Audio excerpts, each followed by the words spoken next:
Hi friends, હું છું એતલજની સિવા અને તમે જોઈ રહ્યા છો મારી ચેનલ વોઇસ ઓફ વુમન.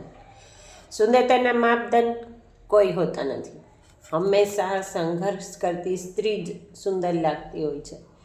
તો ચાલો આપણે મળીએ એવા જ વ્યક્તિત્વને જે સંઘર્ષ કરીને પોતાના શોખમાંથી આવક ઉત્પન્ન કરે છે. નમસ્કાર વર્ષાબેન, તમારું સ્વાગત છે મારી ચેનલ વોઇસ ઓફ વુમનમાં. તમારો ટૂંકમાં પરિચય આપશો? મારું નામ વર્ષાબેન ગોધી. મેં ટીવાય સુધીનો અભ્યાસ કર્યો છે. મને રસોઈ બનાવવાનો બહુ શોખ છે. અવનવી વાનગીઓ પણ બનાવું છું. અચ્છા, તો તમે ઘર અને કામ વચ્ચેનું બેલેન્સ કઈ રીતે કરો છો? ઘરમાં પહેલું કામ પતાવીને પછી નીકળી જવાનું. પહેલું છે બધું કામ પતાવીને એટલે તમારે રસોઈના ઓર્ડર તો મળતા જ હશે, એટલે આખો દિવસ તો તમારો જતો જ હશે. હા, આખા દિવસ વહી જાય તો તે દિવસે વહેલું કામ કરી લેવાનું ઘરનું. એટલે ઘરમાં કેટલા વ્યક્તિઓ? અત્યારે તો બે જ છે. પેલા હતા બધા, મારા નાની બેબી હતી 3. તો ત્યારે તો મારે બધાનું કરીને પછી ત્યારે બહુ તકલીફ પડતી શરૂઆતમાં તો મને. બધાનું કરીને પછી વહેલી કામ કરીને નીકળી જાવ. અને નાના બાળકો હતા ત્યારે તમે જ્યાં કરતા કામ એનું મેનેજ કેવી રીતે કરતા? ત્યારે તો બહુ તકલીફ જ બહુ પડતી, સંકટ પડતું ઘરમાં. આમ પૈસાની બહુ ખેંચ રહેતી. પછી રસોઈ બનાવવા ગઈ એટલે મને શોખ હતો. મને પહેલેથી જ રસોઈ બનાવવાનો શોખ હતો. એટલે મને આ કામ લાગી રસોઈ બનાવવાનું. અને તમારે આ શોખ છે એ તમારા આવકનું સાધન બની ગયું. એટલે તમને મને પહેલેથી રસોઈ બનાવવાનો શોખ હતો એટલે મને આમ તમને આ પહેલા તો મોટા રસોઈ કરી આવું, મોટા રસોડા કરું. શરૂઆતમાં નાની નાની રસોઈ કરતી. તમને આ ઓર્ડર સૌથી પહેલા ઓર્ડર કોણે? ત્યારે મને મારી બેન પડી રસોઈનો ઓર્ડર આપ્યો. એટલે હું શરૂઆતમાં પેલા એના ઘરે જ ગઈ રસોઈ બનાવવા. ધીમે ધીમે આગળ વધતી ગઈ. પછી એમ કરતા કરતા મોટા રસોડા વાળા રસોઈ આગળ આગળ કરતી ગઈ. વધારે એમાં મને સપોર્ટ મળી ગયો. શરૂઆતમાં તમારી બેનપણીનો જ સપોર્ટ મળ્યો. હા. અને પછી ધીરે ધીરે તમારું વધતું ગયું છે. હા, તો પછી કેટલા વર્ષોથી તમે આ કરો છો? હા, મારે 13-14 વર્ષથી કરું રસોઈ. 13-14 વર્ષ.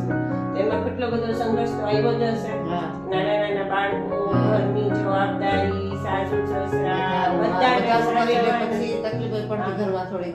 પૈસાની ખેંચ આવતી તો એ પછી આ કરવા જતી રસોઈ બનાવું. બધાને સાચવીને બધા રાખીને પછી કરી આવું રસોઈ.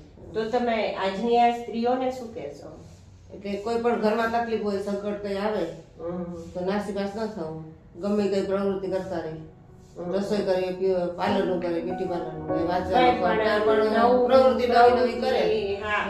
આવક મળે છે, તમારા શોખમાંથી તમે આવક મેળવી જ શકો છો. બસ એક તમારે ધીરજ રાખવી શોખ હોય પડે. ને બધા આવક હોય તો શોખ ઉપરથી આવક થાય. મારે જેમ કે રસોઈ બનાવવાનો મને શોખ હતો, એમાંથી મને આવક આવવા માંડે. પણ તોય તમે ધીરજ રાખી ધીરજ રાખવી પડે. કેટલા 13-14 વર્ષ થયા ને? એટલા વર્ષથી કરતી. હા, એટલે 14 વર્ષથી તમે આ બધું વાંચ્યું. એટલે તમે વિચાર કરો કે તમે આટલા વર્ષ ધીરજ રાખી તો એનું ફળ મળ્યું. તો અત્યારની સ્ત્રીઓએ પણ આ ધીરજ રાખવી જ પડે. હા, ધીમે ધીમે આગળ નવા નવા શોખ હોય કરવો પડે. પછી આજની આ ડિજિટલ દુનિયા છે, હા, મોબાઈલમાં બધું સમાઈ ગયું છે. અત્યારે મોબાઈલમાં જ બધું છે. હા, મોબાઈલ પરથી કરી શકે ગમે કોઈ પણ. હા, તમે મોબાઈલમાં બનાવી શકે. મોબાઈલમાં જોઈને શીખી શકે ગમે કામ. તો પછી આ છોકરીઓ છે અત્યારે જે નાની નાની ઉંમરની, એ બધી બહુ બધું ભાંગી જાય છે. નાની એવી વાતમાં તો એ પોતે શું આત્મહત્યા સુધી પ્રેરાઈ જાય છે. તો એને તમે શું કહેશો? આજની છોકરી એમ છે કે ભણેલી તો હોય જ. નાસીપાસ ન થાય. ઘણી ભણેલી હોય તો એને કોઈ પણ કામ કરતું રહેવાય, પ્રવૃત્તિ કરતું રહેવાય. પાર્લર હોય તો પાર્લર શીખાય, સિલાઈ મશીન હોય તો સિલાઈ કરાય. એટલે આ ભણેલી છોકરીએ નોકરી કરવી જરૂરી. નોકરી હોય તો નોકરી કરે, ગમે તે શોખ હોય તો શોખ કરે. એટલે નોકરી કામ તો મળે છે. હા, નોકરી કરવી તો જરૂરી જ છે, કારણ કે મોંઘવારીના જમાનામાં તમે જે દિવસો કાઢ્યા છે મોંઘવારી ખબર છે બે જણા હા, તો જ પૂરું થાય અત્યારે. એટલે ભણેલી છોકરીઓ છે, એટલે તમારે જ છે, તમારે જ પોતાને અત્યારે ઘરમાં દીકરીઓ છે. મારી તો દીકરી હતી તો પછી જરૂર જે રીતે મોંઘવારી આવે જરૂર તો કે પડે. અત્યારે એ તમારી દીકરીઓને તમે નોકરી કરવા માટે છૂટ આપી શકો. હા, કેમ કે મોંઘવારી છે એટલે નોકરી કરવી જ પડે અત્યારે. અને આટલું ભણ્યા છે તો તમને કામ લાગે. હા, હા, હા. હા. અત્યારે જરૂરી છે કરવી નોકરી કરવી. હા નોકરી કરવી જરૂરી છે એ વાત છે. તમારો ખૂબ ખૂબ આભાર મારી ચેનલમાં આવવા બદલ.